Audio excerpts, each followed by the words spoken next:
What's going on guys, fellow teachers, students, and everyone? This is Sir Z, and in this video, isi-share ko sa inyo kung paano ba mag-conduct or mag-schedule ng virtual meetings, webinars, or online classroom sessions using Microsoft Teams, and it's coming right up.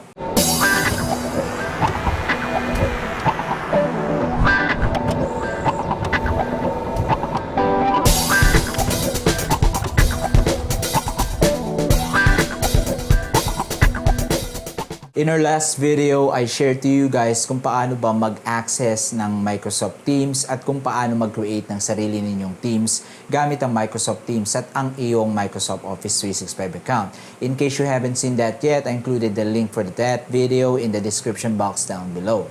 This time, i-share ko naman sa inyo ang steps kung paano mag-start ng instant virtual meetings, webinars or online classroom session at kung paano mag-schedule ng ganitong events, how to send invitations, and how your team members can join in. Let's start with how to start an instant online meeting. In your Microsoft Teams account, click to open a team that you wish to conduct the meeting with. Inside your Teams page, go to the upper right corner and i-click ang button that says Meet. Take note po that in this tutorial, since kayo ang gagawa ng meeting, kayo ang organizer or facilitator. So some of the tools that you see in your screen exclusive for facilitators will not be available sa screens ng mga participants. A preview box will appear. To tweak your camera, microphone, and speaker settings, either click on this icon at the right end from Custom Setup or click this gear icon for settings. It will open up this panel at the right hand side. Select the speaker you will use for this meeting with this down arrow, your microphone with that, and for your camera down here. You can also use a virtual background from the presets available by clicking this link, Background Filters. Select by clicking and then just go ahead and close the panel. If you wish, you can enter the meeting with your microphone and camera off for the meantime by toggling these switches here. This one to toggle on off your camera, while this one for your microphone. Once all set, click Join Now. As the organizer, you will see this pop-up box that you can use to either copy the meeting link and send this to anyone through their email or social media accounts, or manually add participants. For the meantime, in this tutorial, I'm just gonna close this box so we could proceed.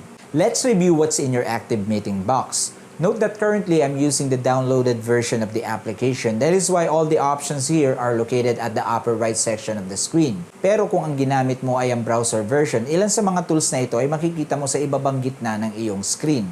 Anyway, parehas lang naman ang mga tools, magkaiba lang ang posisyon ng ilan depende sa kung ang gamit mo ay ang downloaded and installed Microsoft Teams application or binuksan mo ang account mo through the Google browser. Also, depende rin kung ikaw ang organizer ng meeting na ito or ikaw ay invited participant. But of course, you are the organizer kasi tungkol dun ang tutorial na to. Sa upper right section, ang unang icon na nandito ay ang participants icon. If you click this icon, it will open a panel at the right hand side. For you, the organizer or facilitator, clicking the ellipse icon or the three dotted line will show these tools: manage permission, download attendance list, and lock the meeting. Most of the time, ang ginagamit dito ay ang download attendance list para sa attendance record and the lock the meeting option to close door the meeting. Once you close the meeting, wala nang ibang pwede na makakapasok pa, even those that are members of the team, those who were invited, or those who were given the meeting link. But I recommend don't use that last one unless you have a good reason to do so. Below that is the field to type in more names to invite manually, followed by the button to copy the meeting link for sharing, covering the entire panel or the list of your active participants. Hovering your mouse pointer over the ellipse on any of the names will give you the option to highlight a speaker or mute and unmute their microphone when needed. Next to the participants icon is the conversation icon. Clicking this will display the chat box where members can chat with each other. The reaction icon is for selecting animated reactions or emojis that will appear and float on the screen itself, or for raising hands when a member would like to be noticed, especially kung meron siyang gustong itanong.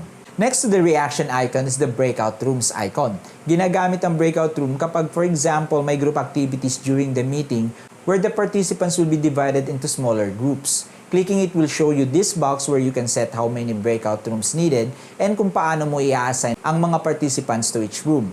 Either they will be automatically divided and assigned to their respective rooms, or you can divide and assign them manually. Once the small group activity is done, open the breakout room panel. Hover your mouse pointer on the three dotted line select Delete Room, and then when all rooms were deleted, close the Breakout Rooms panel.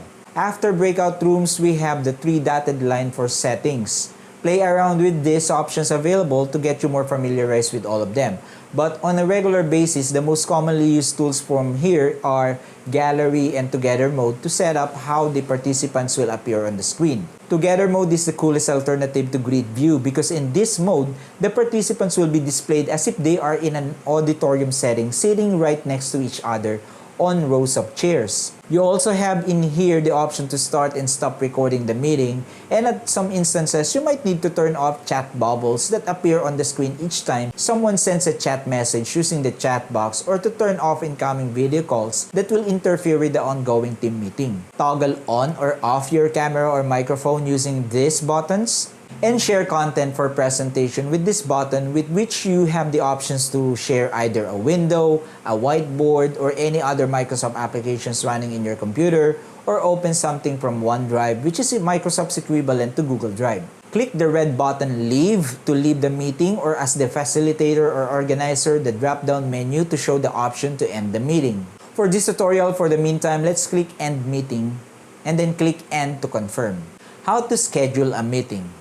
Same first few steps, click Teams and then open the team you will be scheduling the meeting for. This time, click the down arrow next to the Meet button and then select Schedule a Meeting. This page where you will enter the details of the scheduled meeting is connected to the built-in calendar in your Teams account. At the second row or bar at the top of your screen, you will see your current time zone. Also, you have the response options. Check your preference if you will require a response from the invited member and if you will allow forwarding of the invitation. Next to that is your option for registration if you would require to.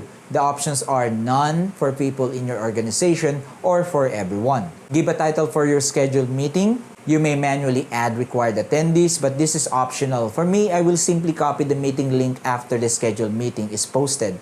I will show you that later on and then send it to my members through their social media accounts like the Messenger under Facebook. Set the date for the meeting, also the start time and for the end time, pero pwede rin namang iset ang meeting as all day by clicking on this toggle switch for all day. Dito sa cycle, gagamitin mo at papalitan mo ito kung ang meeting will be set as a recurring event.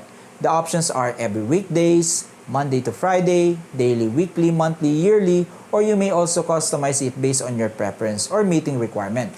For the meantime, let's leave it as is, does not repeat, since this is, for example, a one-time event.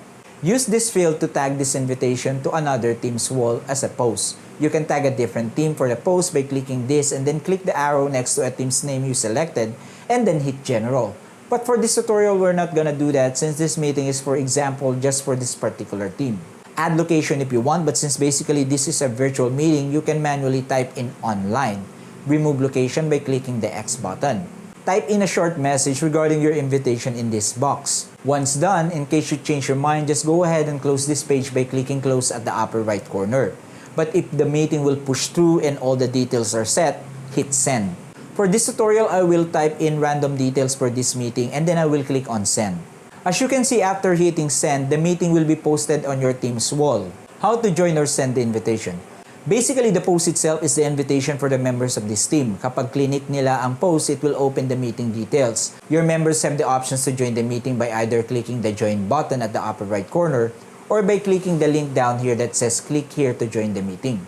In addition, makakatanggap din ng invitation automatically ang mga members ng team sa kanilang email address registered sa kanilang team's account, and they can click join from there. And sabi ko nga kanina, I prefer copying the meeting link instead and send it to the social media account of my members. To do that, just open the posted meeting, and as the organizer, on this page you have the option to copy the meeting link up here, and you also have the option to cancel the scheduled meeting anytime. Once you and your members are in the active meeting, all the tools and features I showed a while back will be the same tools you will see in your screen during an active scheduled meeting. And that is how you can conduct and schedule a virtual meeting, webinar, or your online classroom session for your students, as well as many ways and means to send your invitation for a scheduled or for ongoing meetings to your members. Also, your student can follow the same procedure if they need to conduct their own after-school group meeting as well. If you find value from this video, please do hit that like button. And kung bago ka pa lang sa channel and you find the topic interesting enough to follow through, consider subscribing for more related videos or for the continuation of this particular topic about Microsoft Teams for Education. Thank you for your time. This is Sir Z. Hanggang sa muli po, maraming salamat sa inyong lahat. And for the meantime, stay safe everyone. Class dismissed.